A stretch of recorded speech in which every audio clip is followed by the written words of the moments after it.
नमस्कार। मैं ए गोला एम के स्टडी यूट्यूब चैनल में आपका स्वागत करता हूं।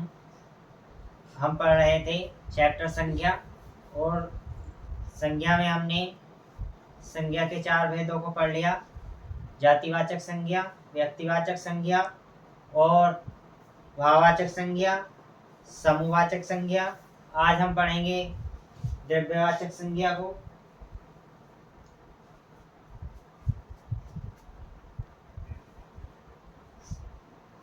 द्रव्यवाचक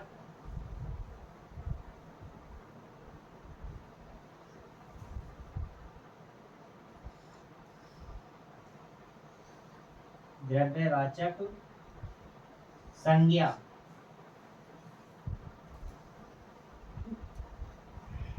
द्रव्यवाचक संज्ञा क्या होती है? वे पदार्थ जिन्हें मापा या तोला जा सके, वे पदार्थ जिन्हें मापा या तोला जा सके द्रव्यवाचक संज्ञा होते हैं। जैसे दूध, पानी, चाय, जूस आदि। जैसे दूध, पानी, चाय, जूस आदि। और जैसे फल, अनाज, ये सब द्रव्यवाचक संज्ञा होते हैं क्योंकि इन्हें तोला जा सकता है। तो इसकी परिभाषा: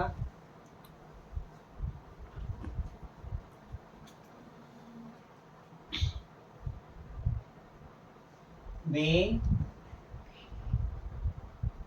संज्ञा जिसे मापा या तोला जा सके द्रव्यवाचक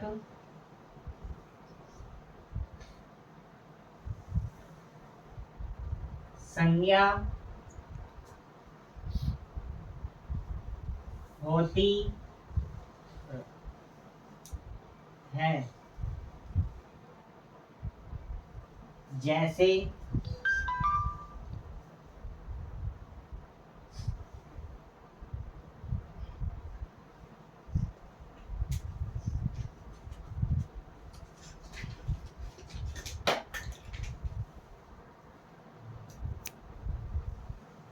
जैसे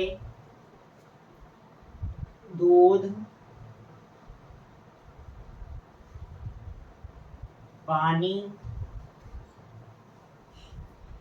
चाय। जैसे दूध, पानी, चाय, गेहूं, चावल,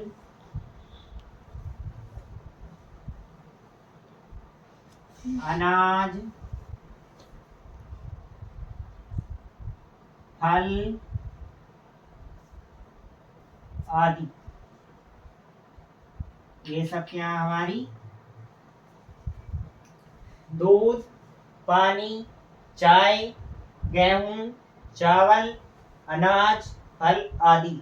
ये सब हमारी द्रव्यवाचक संज्ञा है क्योंकि इन्हें मापा या तोला जा सकता है। जैसे इसमें दूध है,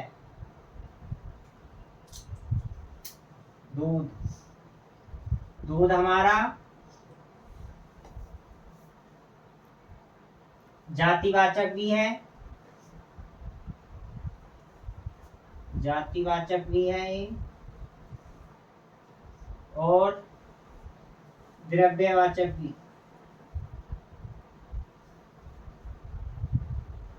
जातिवाचक क्यों है? क्योंकि दूध कहने से चाहे भैंस का दूध हो, चाहे गाय का दूध हो, चाहे बकरी का दूध हो, सबके दूधों की विशेषता बताई जाती है, इसलिए यहाँ पर जातिवाचक है और ये द्रव्यवाचक भी है। जैसे अनाज हमारा जातिवाचक भी है और द्रव्यवाचक भी। अनाज जातिवाचक भी है, जातिवाचक भी है और द्रव्यवाचक भी है। क्योंकि यहाँ अनाज कहने से दुनिया में जितने भी अनाज हैं सबका बोध हो जाता है, इसलिए ये जातिवाचक है और द्रव्यवाचक भी। और ये फल, फल हमारा जातिवाचक भी है, फल जातिवाचक भी है और द्रव्यवाचक भी।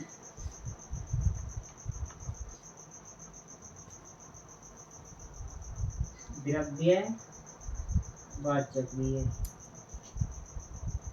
क्योंकि फल कहने से, जैसे ये फल है, फल हमारा जातिवाचक भी है और द्रव्यवाचक भी।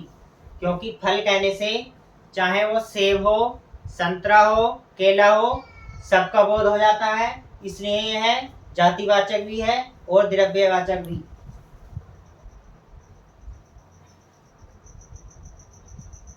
अब नोट करके लिखेंगे।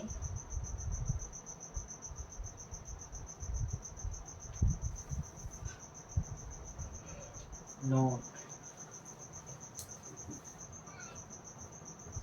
सभी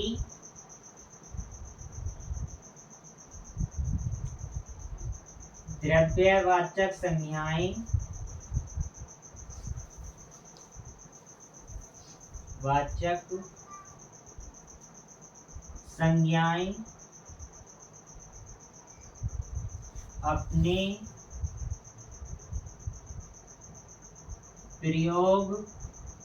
संज्ञाएं अपने प्रयोग में जातिवाचक संज्ञा भी होती हैं। सभी द्रव्यवाचक संज्ञाएं अपने प्रयोग में जातिवाचक संज्ञा भी होती हैं। और अगला पॉइंट है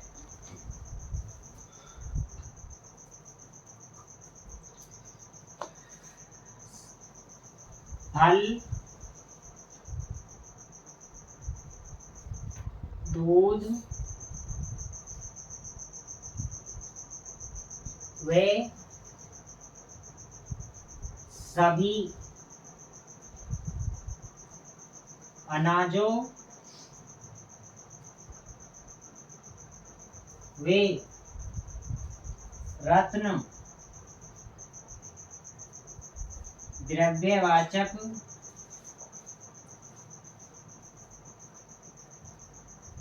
होते हैं। रत्न जैसे सोना, चांदी, हीरा आदि। अब नोट करके लिखेंगे। नोट, यदि द्रव्यवाचक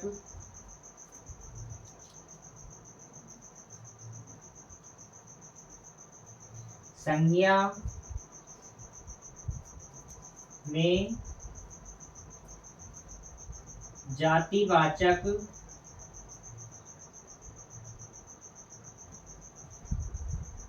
में द्रव्यवाचक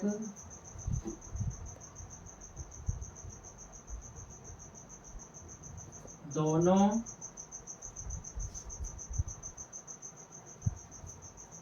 दिए हो तो हम द्रव्यवाचक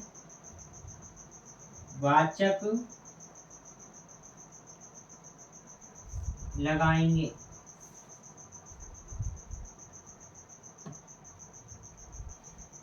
और यदि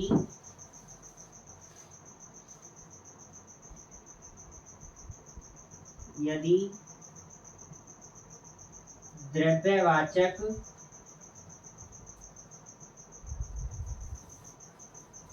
ने दी हो तो हम जातिवाचक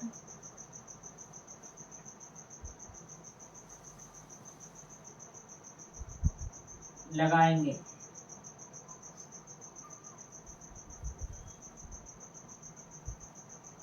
एग्जाम में अगर क्वेश्चन के विकल्प में हमें द्रव्यवाचक व जातिवाचक दोनों दी हो तो सबसे पहले हम द्रव्यवाचक संज्ञा को ही लगाएंगे, और यदि द्रव्यवाचक संज्ञा ना दी हो तो जातिवाचक संज्ञा को लगाएंगे। जैसे क्वेश्चन पूछेगा अनाज है, वह ऑप्शन में दे देगा द्रव्यवाचक संज्ञा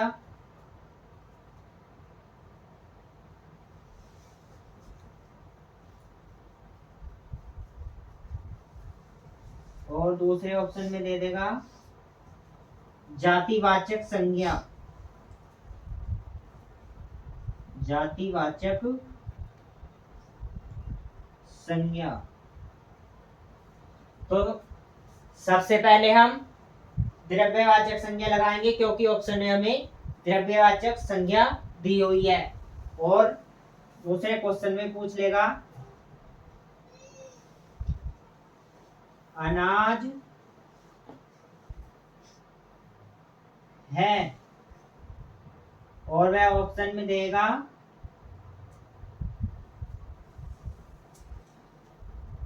जातिवाचक संज्ञा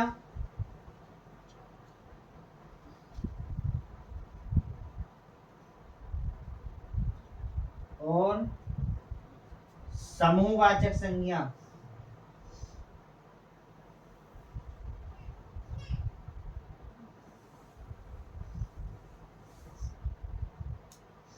तो यहाँ पर हम जातिवाचक लगाएंगे क्योंकि हमने बताया यदि द्रव्यवाचक संज्ञा में जातिवाचक व द्रव्यवाचक दोनों दिए हों तो हम द्रव्यवाचक लगाएंगे, और यदि द्रव्यवाचक न दी हो तो जातिवाचक लगाएंगे। इसलिए यहाँ पर हमने जातिवाचक लगाई। और अब हम आगे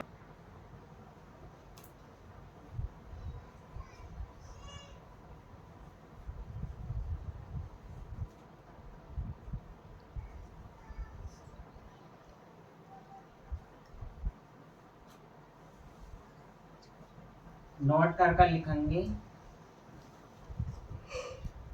सभी द्रव्यवाचक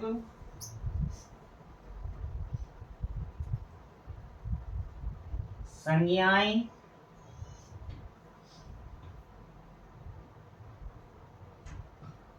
जातिवाचक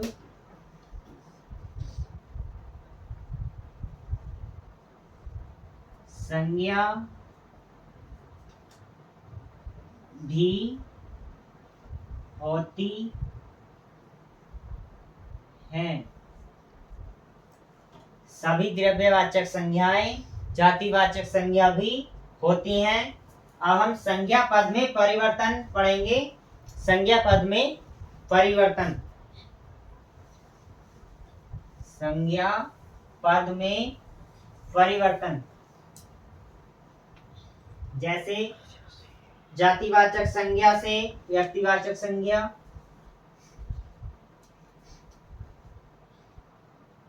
संज्ञा पद में परिवर्तन।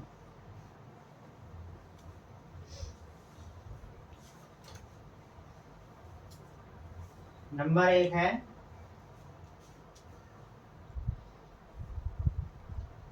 जातिवाचक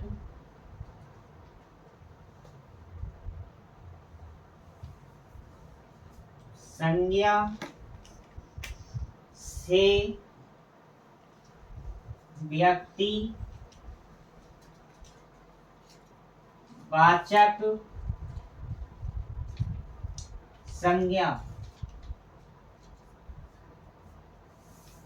जातिवाचक संज्ञा से व्यक्तिवाचक संज्ञा,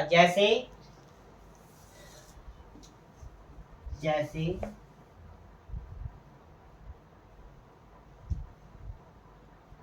हमने कहा बापू,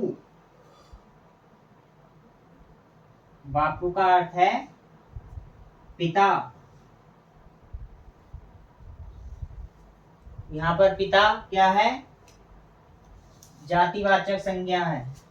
क्या है? जातिवाचक संज्ञा। क्योंकि पिता कहने से दुनिया में जितना भी पिता है सबका बोध हो जाता है। पहले पिताजी को बापूजी क्या करते थे, तो इसलिए यहाँ पर पिता कहने से सब पिता का बोध हो जाता है। और आज क्या है? आज बापू का अर्थ यहाँ पर व्यक्तिवाचक संज्ञा,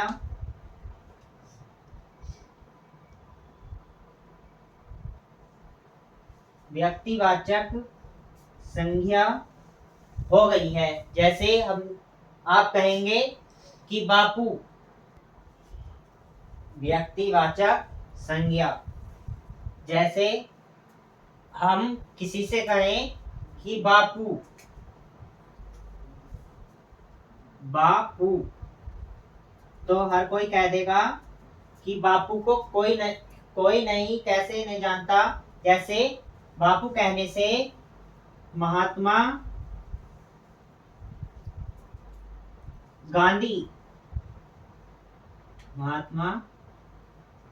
गांधी का बोध होता है।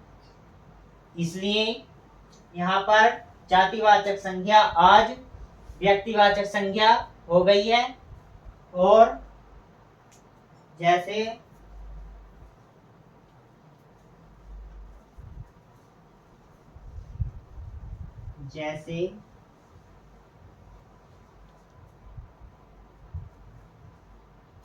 पहले बापू का अर्थ था पिता, जो जातिवाचक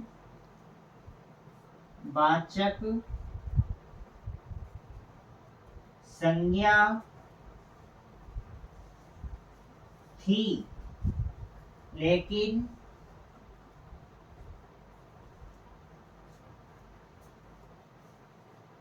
आज बापू का अर्थ महात्मा गांधी से है, जो व्यक्तिवाचक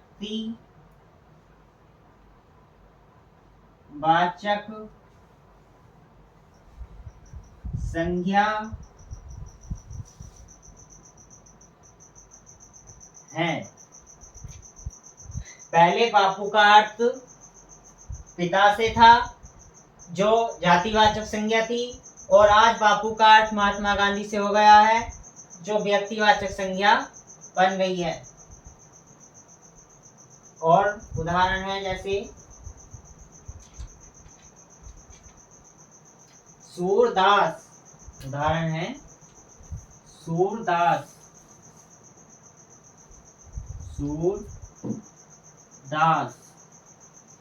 सूरदास का अर्थ है अंधा भक्त। सूर का अर्थ है अंधा, सूर का अर्थ है अंधा, और दास का अर्थ है भक्त, अंधा भक्त। तो पहले क्या था?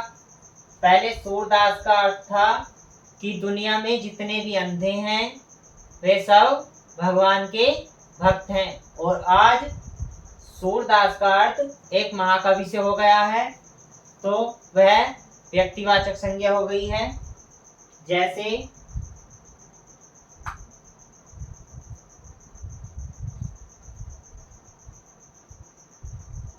पहले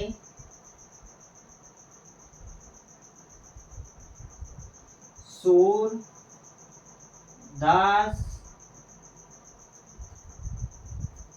का अर्थ एक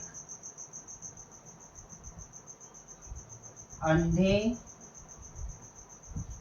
भक्त से था जो जातिवाचक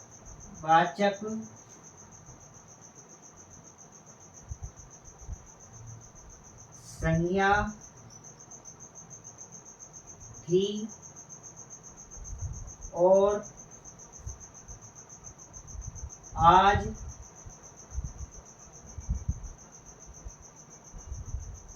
सूरदास का अर्थ सूरदास का अर्थ केवल महाकवि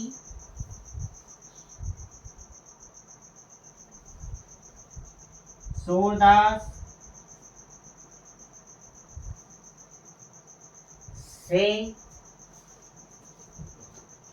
है, जो व्यक्तिवाचक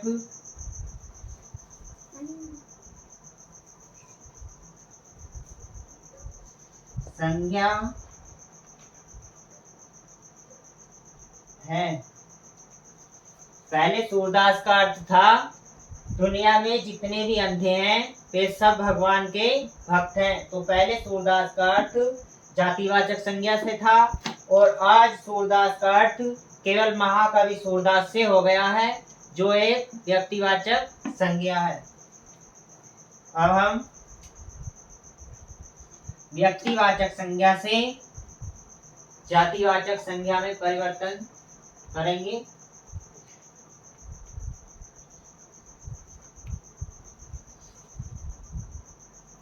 व्यक्तिवाचक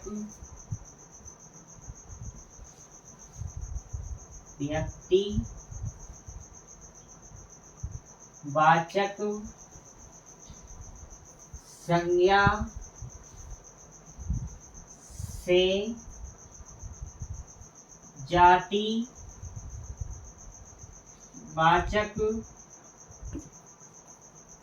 संज्ञा।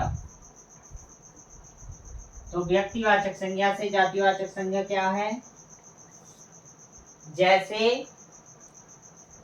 हमने कहा पहले नाम था मंथरा। मंथरा क्या था? व्यक्तिवाचक संज्ञा थी, जो रानी कैकेयी की दासी थी। उसके कहने से ही कैकेयी ने 2 वरदान मांगे, जिसमें राम को 14 वर्षों का वनवास मांगा और अपने पुत्र भरत को राज तिलक। मंथरा के कहने से ही राजा दशरथ की मृत्यु हो गई, राम वन को चले गए और भरत ने भी अपनी नगरी से दूर रहकर राम की खड़ाऊ राजगद्दी पर रखकर राज्य करा, और लक्ष्मण की पत्नी उर्मिला ने भी पति का त्याग 14 वर्षों तक भुगता, जो नवविवाहिता थीं। तो ये सब किसके कारण हुआ? मंथरा के। और आज मंथरा शब्द का मतलब जातिवाचक हो गया है, जो हर घर में मंथरा पाई जाती हैं।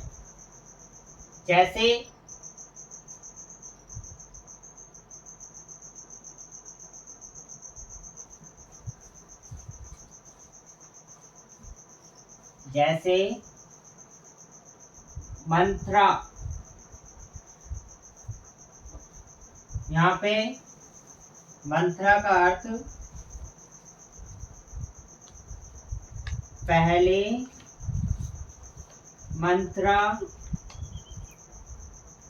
का अर्थ केवल एक व्यक्तिवाचक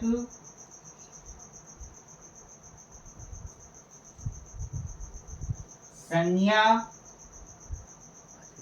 थी और आज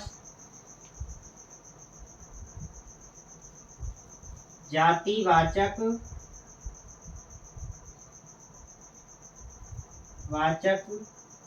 संज्ञा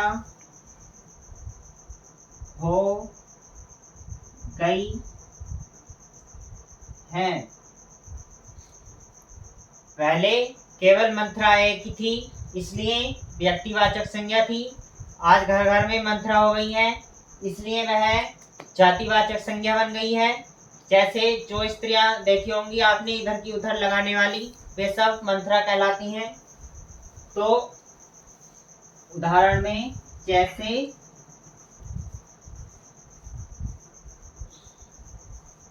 मंत्रा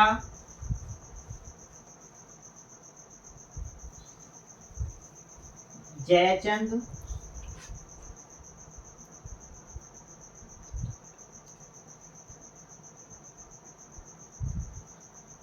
विभीषण आदि। जयचंद घर में फूट डालने वाले को जयचंद कहते हैं। विभीषण नहीं तो अपने भैया की सब कमी श्री राम को बताकर अपने घर का सर्वनाश कराया था, इसलिए विभीषण भी आज जातिवाचक संज्ञा हो गए हैं। और नोट कर लिखेंगे।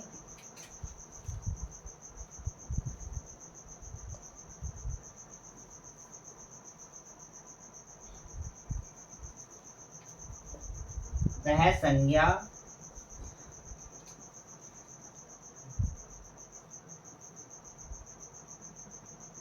नोट कर लिखेंगे। वह संज्ञा जो पहले व्यक्ति वाचक संज्ञा थी और किसी कारण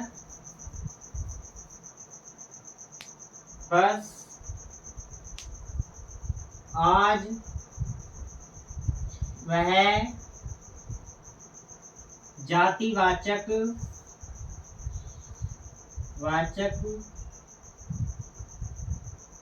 संज्ञा हो गई है और यदि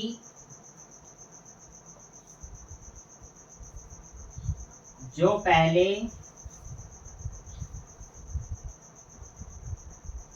जातिवाचक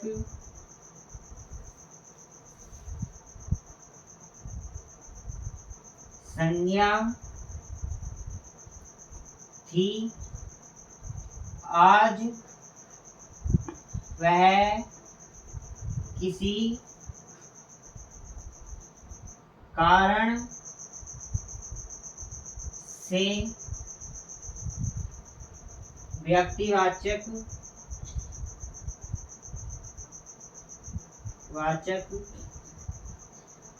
हो गई है, तो वह संज्ञा द्रव्यवाचक संज्ञा कहलाती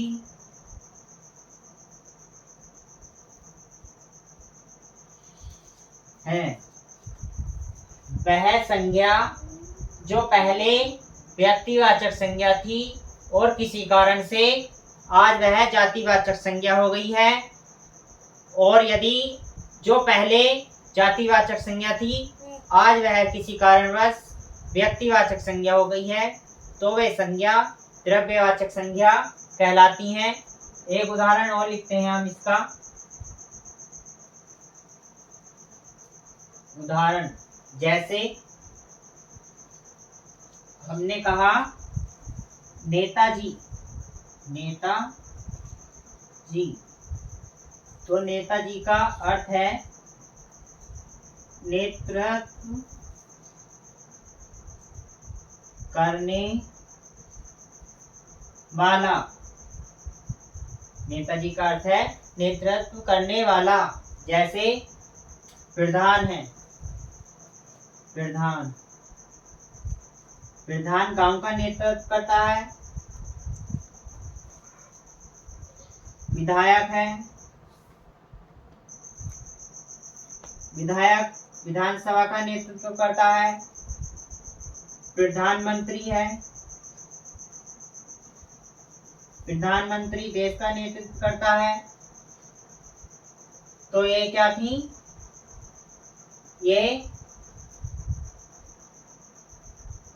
थी जातिवाचक संज्ञा, जातिवाचक संज्ञा। और आज क्या हो गई हैं? व्यक्तिवाचक